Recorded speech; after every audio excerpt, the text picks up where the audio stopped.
Eh bien salut à vous les Wonders, j'espère que vous allez bien. Aujourd'hui on se retrouve pour découvrir une nouvelle case du calendrier de l'Avent. On va blablater, on va discuter, franchement je vous dis la vérité. Vous me faites des retours sur cette série de vidéos mais ça me fait tellement chaud au cœur. Franchement vous n'avez même pas idée à quel point ça me fait vraiment plaisir. Alors, on va revenir sur quelques trucs. Vous êtes nombreux à me dire on voit l'évolution des petites boules derrière qui tombent. J'en suis désolé parce qu'évidemment je suis tellement... content de chaque matin voir à peu près vos réactions, que je lis tous vos commentaires et ça me fait trop plaisir les réactions que vous avez. Donc il y a les petites boules de Noël qui me font assez rire. Les lunettes normalement elles sont un peu plus droites, j'ai été chez un opticien qui me les a redressées un peu. Et pour le son je suis complètement désolé en fait, parce que je pense que c'est sûrement le raisonnement ou je sais pas qu'est-ce qui fait ça, ou peut-être qu'il va falloir que j'investisse dans un nouveau micro. Peut-être, c'est pas impossible. En tout cas, j'essaierai de voir avec la musique si j'ai moyen de baisser un peu la musique pour qu'on entende un peu moins la musique et peut-être qu'on entende un peu plus ma voix. Alors, du coup, j'espère que vous êtes prêts. On va aujourd'hui découvrir la case 8 déjà. Ça va vite, tout va vite. C'est incroyable, je crois que nous devons d'ailleurs... elle est où la 8 ? Elle est là. Elle est toute seule, elle est ici. On va découvrir ça dans un instant. Alors, quel sujet on va aborder ? Pour le moment c'est cool, on a fait vraiment pas mal de sujets assez variés, donc ça me plaît. Ok, parle-nous de ta collection. Wow. J'avoue j'avais complètement oublié cette question et je la trouve intéressante, je la trouve assez marrante comme idée. Parle-nous un peu de ta collection. J'avoue qu'en fait ma collection, quand j'ai déménagé, je me suis rendu compte que j'avais beaucoup de choses. Je collectionnais beaucoup de choses et c'est pour ça que j'avais fait à une période... pour les anciens, la série des trésors du Captain Hook, parce que je collectionnais vraiment pas mal de choses. Et ça a toujours été un défaut de toute façon pour moi, c'est que quand je commence une collection, je commence à collectionner un peu de tout, et je vais vraiment y aller au coup de cœur. Alors au tout début, pour ceux qui savent très bien, je vais prendre quelques exemples quand même. Alors au tout début, j'avais commencé à collectionner des personnages comme les méchants principalement en Tsum Tsum. Je me rappelle, j'avais commencé par les méchants Tsum Tsum. Alors du coup il y en a pas mal, j'ai pas pris les premiers que j'avais acheté évidemment, mais voilà, j'avais acheté et commencé à prendre. En fait au début j'avais centré mes collections en me disant je m'intéresse surtout aux méchants. Voilà, ce serait mon objectif, m'intéresser aux méchants, de prendre un peu tout ce qui m'intéresse au niveau des méchants pour vraiment me centrer sur ça. Voilà, c'était vraiment mon objectif. J'ai d'ailleurs une collection de pins qui est magnifique sur tous les vilains, donc très clairement je vous la montrerai un jour. Mais voilà, j'ai vraiment voulu me concentrer sur les méchants. Sauf que le problème c'est que, à un moment donné, tu te dis ah mais ça aussi ça m'intéresse, ah mais ça aussi ça m'intéresse, ah mais... Et là tu pars en cacahuète. Clairement tu pars en cacahuète. Alors du coup, on a les collections de Tsum Tsum que évidemment j'en ai énormément. Faudrait qu'un jour je les compte, mais je sais que j'en ai énormément. Je voulais les revendre, je vous dis la vérité, je voulais les revendre en déménageant. Mais je me suis rendu compte qu'au final, en fait ils prenaient pas trop de place dans une colonne que j'ai. Donc j'ai pu les emmener avec moi et je pense que je vais les garder et je sais pas ce que je vais faire par la suite avec, mais en tout cas pour le moment je vais les garder parce que je les aime bien au final mes petits Tsum Tsum. On s'attache un peu quand même à eux, on n'a pas envie de les abandonner. Ensuite en termes de collection, comme je vous ai dit j'ai commencé à collectionner les méchants, donc il y a eu forcément les Funko Pop en méchant. Évidemment les Funko Pop en méchant, j'ai du Gaston, j'ai du Jafar, j'en ai eu plein et surtout que je les avais en unboxé, elles sont chez moi, chez ma mère. J'avais le Scar, etc. qui sont devenus assez rares, j'avais d'ailleurs jeté les boîtes, je m'en veux énormément. Mais du coup voilà, ça a été clairement, mes Funko Pop préférés c'était les méchants. On a également les Vinyl Mation. Les Vinyl Mation c'est quoi ? Je crois que j'en ai pas à portée de main, si je dois peut-être en avoir à portée de main. Attendez, je vais chercher des Vinyl Mation. Une collection un peu oubliée maintenant de Disneyland Paris. Enfin de Disney, parce que c'est des objets qui ne sont malheureusement plus vendus sur le parc, donc du coup on peut plus, nous les collectionneurs, on peut plus les collectionner et je trouve ça trop dommage parce que c'est vraiment une collection que j'adorais. Alors du coup, est-ce que vous connaissez les Vinyl Mation pour les puristes, les nouveaux, est-ce que vous connaissez vraiment ce genre de petites figurines? Alors attendez, voilà. On appelle ça les Vinyl Mation, c'était des personnages qui ressemblaient très fortement à Mickey, qu'on se le dise.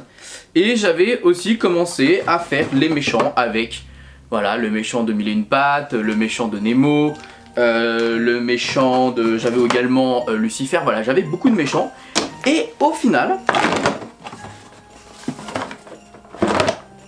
Voilà, je sais pas si vous arrivez à vous rendre compte, mais il doit y en avoir au moins une centaine à l'intérieur et ça fait clairement partie de mes collections qui sont parties en cacahuètes.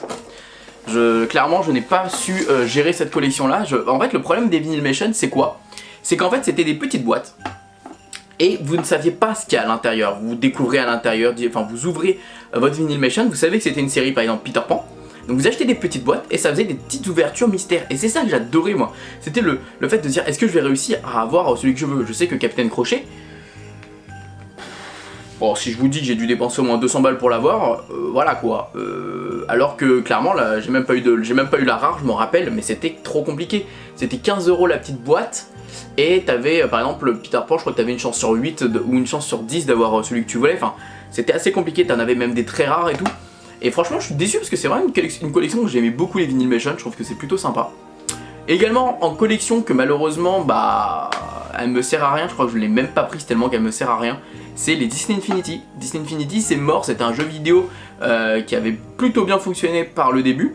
Et au final ils ont fait plein de petites figurines pour jouer avec. En fait on avait des petites figurines où on allait un petit peu sur la plateforme pour découvrir un peu un environnement. Et en fait ça s'est écrasé totalement. Donc c'est vrai qu'à ce moment-là, moi j'étais un peu déçu parce que j'avais quasiment tout et je me suis dit bon bah en fait ma collection ne sert à rien. Après du coup je me suis un petit peu plus centré sur des collections et c'est justement ce qu'on peut retrouver dans certaines cases. C'est vrai que par exemple j'ai une case, et ça vous verrez dans le home tour, j'ai une case consacrée à Dembo. Voilà, Dembo parce que j'aime beaucoup ce personnage, j'aime beaucoup cet univers. Donc Dembo et Timothée évidemment parce que j'adore également Timothée. Voilà, il y a une case où il y a que du Dembo et du Timothée. Voilà. Ensuite une des nouvelles collections, et là par contre je suis complètement fan de cette collection et clairement je pourrais en parler aussi en vidéo de cette collection là parce que elle a... Voilà.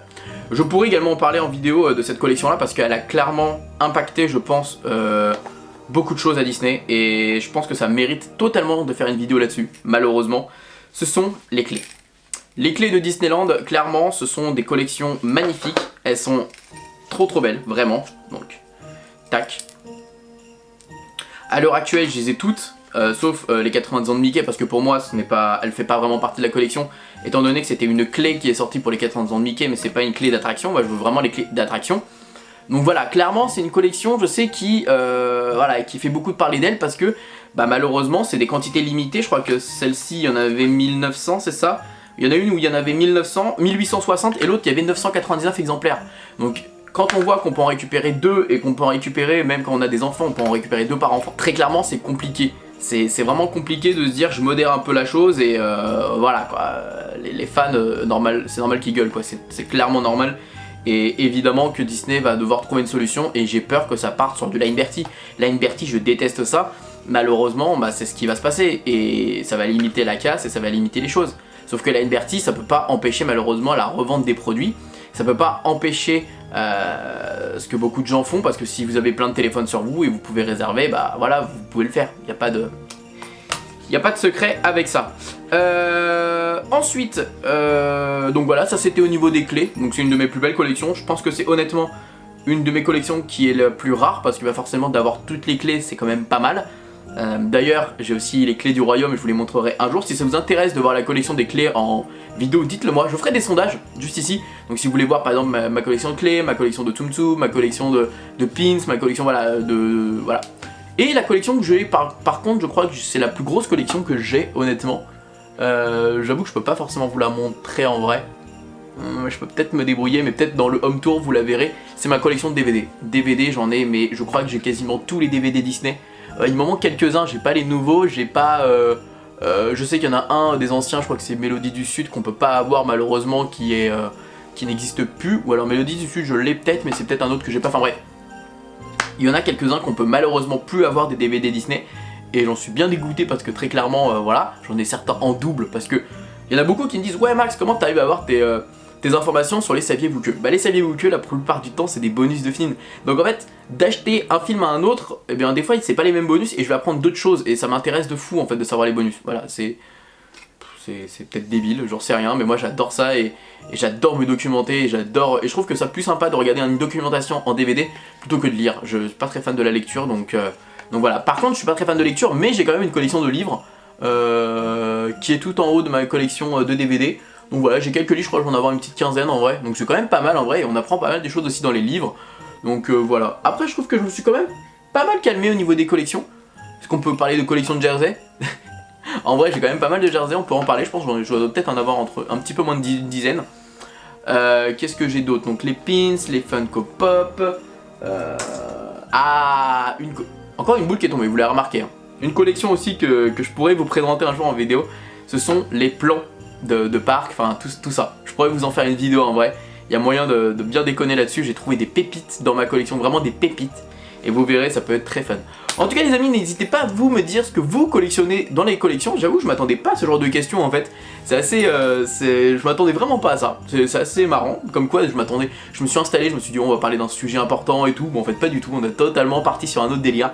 Donc n'hésitez pas, vous me dire ce que vous en avez pensé. Est-ce que vous avez des collections intéressantes ou pas?